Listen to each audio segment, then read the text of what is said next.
وَلَقَدْ يَسَّرْنَا الْقُرْآنَ لِلذِّكْرِ فَهَلْ مِن مُّدَّكِرٍ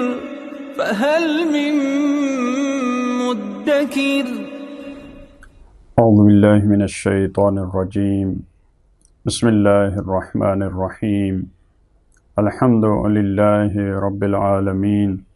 وصلی اللہ علی سیدنا و نبینا ابی القاسم المصطفى محمد وعلی آلہ الطیبین الطاہرین المعصومین اما بعد اعوذ باللہ من الشیطان الرجیم بسم اللہ الرحمن الرحیم اولئک الذین اشتروا الحیاة الدنیا بالآخرة فلا يخفف عنهم العذاب ولا هم ينصرون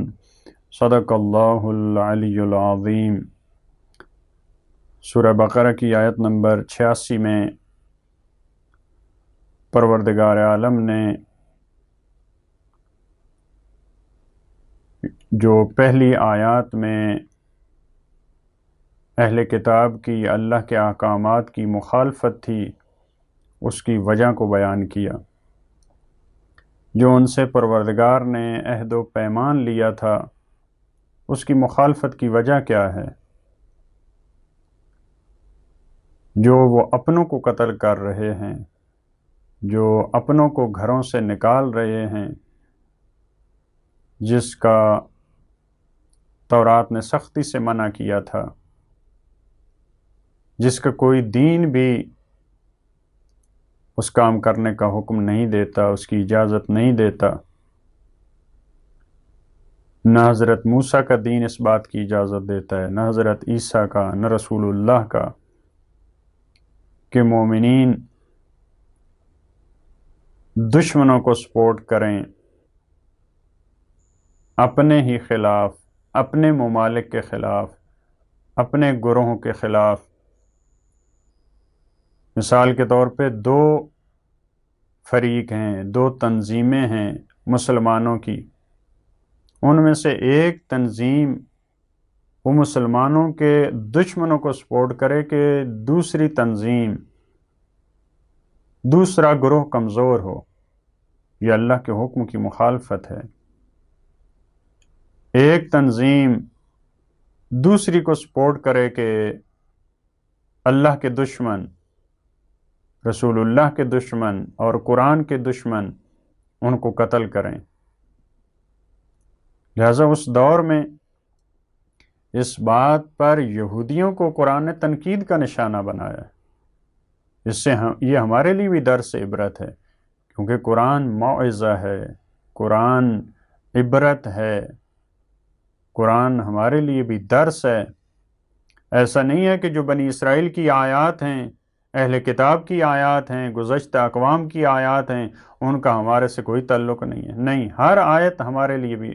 کیونکہ امتیں اپنے کاموں میں معمولاً ایک دوسرے کے ساتھ ملتی جلتی ہیں، معاشرے معمولاً ملتے جلتے ہیں، معاشروں کا مزاج، ان کی نفسیات وہ معمولاً ایک جیسی ہوتی ہیں، فقط ممکن ہے تمدن کی پیش رفت کے ساتھ ممکن ہے بعض مسائل میں اختلاف ہو۔ لہذا جو ان کی ہدایت کے لیے چیزیں مفید تھی وہ ہمارے لیے بھی مفید ہیں، جن چیزوں سے ان کو منع کیا گیا وہ آج ہمارے لیے مفید ہیں۔ ایسا نہیں ہے کہ ان کو کہا گیا تھا لا تسفکون دماءکم، تو یہ بنی اسرائیل کا مسئلہ تھا اور اہل کتاب کا مسئلہ تھا، آج یہ ہمارے لیے نہیں ہے۔ آج ہمارے لیے بھی یہ میسج ہے کہ ہمیں بھی ان کاموں سے بچنا ہے۔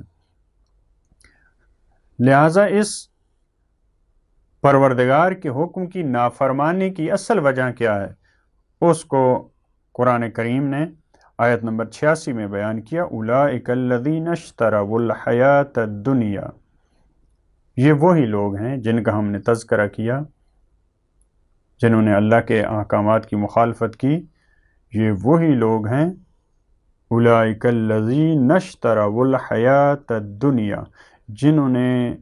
دنیا کی زندگی کو ترجیح دی، جنہوں نے دنیا کی زندگی کو خریدا، ان کی نظر دنیا کی زندگی پہ تھی۔ ہماری دنیا کس میں ہے؟ ہمارا دنیا میں رہنا، ہماری یہاں کی سہولیات،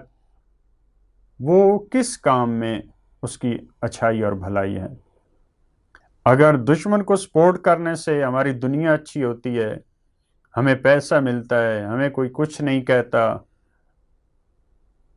ہماری حفاظت کا بندوبست ہوتا ہے، ہمیں اسلحہ دیا جاتا ہے، ہمیں سپورٹ کیا جاتا ہے، تو کہتے ہیں پھر ہم دشمن کا ساتھ دیں گے۔ آج بھی ممکن ہے یہی افکار موجود ہوں مسلمانوں کے اندر، بعض مسلمانوں کے اندر۔ لہذا فرمایا یہ وہ گروہ ہے جنہوں نے دنیا کی زندگی، فانی زندگی، عارضی زندگی، اس کو خریدا، اس کو ترجیح دی بالآخرت، آخرت کے بدلے میں۔ حالانکہ ان کو چاہیے تھا جب تم مومن ہو، جب تم اللہ پہ ایمان رکھنے والے ہو، تو تمہیں آخرت کو ترجیح دینی چاہیے تھی۔ انسان اپنے آپ کو دنیا کے بدلے میں نہ بیچے۔ مولا کائنات نہج البلاغہ میں فرماتے ہیں انسان کی قیمت جنت ہے، جنت سے کم تر پہ انسان اپنے آپ کو نہ بیچے۔ لہذا مال دنیا انسان کی قیمت نہیں ہے، دشمن کی سپورٹ یہ انسان کی قیمت نہیں ہے کہ اتنی دنیا میں مل رہی ہے، اتنا ہمیں مال مل رہا ہے تو ہم اپنے آپ کو بیچ دیں۔ لہذا یہ وہ افراد ہیں جنہوں نے دنیا کی زندگی کو، اس کو ترجیح دی ہے، اس کو خریدا ہے، اس کو ہاتھ میں لینے کی کوشش کی۔ کس کو چھوڑا ہے؟ آخرت کو چھوڑا ہے، آخرت کے مقابلے میں۔ فَلَا يُخَفَّفُ عَنْهُمُ الْعَذَابُ، یخفف و خفیف سے ہے، ہلکے کو کہتے ہیں خفیف، جس کے مقابل میں ثقیل۔ ثقیل جیسے رسول اللہ نے فرمایا وہ اسی لفظ سے انی تارکن فیکم الثقلین یا ثقلین۔ ثقل، ثقلین اس کا مطلب ہوتا ہے بھاری، بھاری چیز، لیکن اس کے مقابلے میں ہوتا ہے خفیف، ہلکی چیز۔ فلا یخفف عنہم العذاب، ان سے عذاب میں کمی نہیں ہوگی۔ ان پہ جو پروردگار عذاب نازل کرے گا وہ ایسا نہیں ہے کہ وہ ہلکا عذاب ہوگا، وہ عارضی عذاب ہوگا، نہیں، وہ ہلکا بھی نہیں ہوگا، اس میں کمی بھی نہیں آئے گی، وہ بڑا وزنی عذاب ہوگا، وہ بڑا بھاری عذاب ہوگا، وہ بڑا طولانی عذاب ہوگا۔ جیسے مولا کائنات نے اپنی دعا میں فرمایا کہ یہ عذاب ایسا عذاب ہے پروردگارہ جس کو نہ زمین برداشت کر سکتی ہے نہ آسمان، کیونکہ وہ عذاب تیرے غصے اور غضب کی وجہ سے ہوگا، تیرے قہر کی وجہ سے ہوگا۔ لہذا فلا یخفف عنہم العذاب، ان کے عذاب میں کمی نہیں ہوگی۔ ولا ہم ینصرون، اور ان کی مدد بھی نہیں کی جائے گی۔ ولا ہم ینصرون، دیکھیں یہاں اگر انسان مشکل میں، اس دنیا میں انسان اگر مشکل کا شکار ہوتا ہے، کہیں پہ انسان کا کام یہاں پہ پھنس جاتا ہے، تو انسان یہاں دو طریقے سے اس کو کوشش کرتا ہے کہ اس کو کام کروائے۔ روابط کی بنا پہ، یعنی اس کے تعلقات ہوتے ہیں، کسی ادارے میں اگر اس کو مشکل بنی ہے، اس کے تعلقات ہوتے ہیں اس ادارے کے اندر یا بغیر، بڑے افراد سے اس کے تعلقات ہوتے ہیں، اپنے روابط اور تعلقات کی بنا پہ انسان کوشش کرتا ہے اپنی سزا کو کم کروائے، اپنی مشکل کو حل کروائے، یا روابط کی بنا پہ یا ضوابط کی بنیاد پر، جو مختلف قوانین بنے ہوتے ہیں ان کی بنیاد پہ ممکن ہے اس کے فیور میں کوئی قانون ہو، لہذا اس سے اس کی، یا بعض دفعہ اپنی فیور میں قانون بنائے جاتے ہیں، لہذا اس سے انسان جو ہے وہ اس مشکل سے نجات حاصل کرتا ہے، چھٹکارا حاصل کرتا ہے۔ لیکن وہاں پہ جب انسان خالی ہاتھ جائے گا تو وہاں پہ ولا ہم ینصرون، وہاں اس کو کوئی ناصر نہیں ملے گا۔ یہاں دنیا میں انسان کو ناصر مل سکتے ہیں، مددگار مل سکتے ہیں، لیکن وہاں روابط کوئی کام نہیں آئیں گے، کیونکہ وہاں تو فرمایا ہے کہ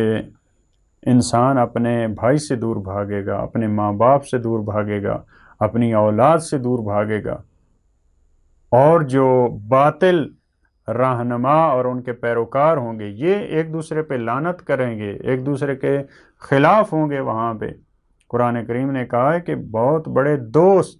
جو خلیل ہیں اس دن ایک دوسرے کے دشمن ہوں گے۔ وہاں پہ وہی دوستی ہوگی، وہی رشتہ داری ہوگی جس کی بنیاد تقوی الہی پہ ہوگی، اور خدا کی محبت کی بنیاد اور بیس پہ جو رشتہ داری اور جو تعلقات ہوں گے۔ پروردگار ہمیں توفیق دے کہ ہم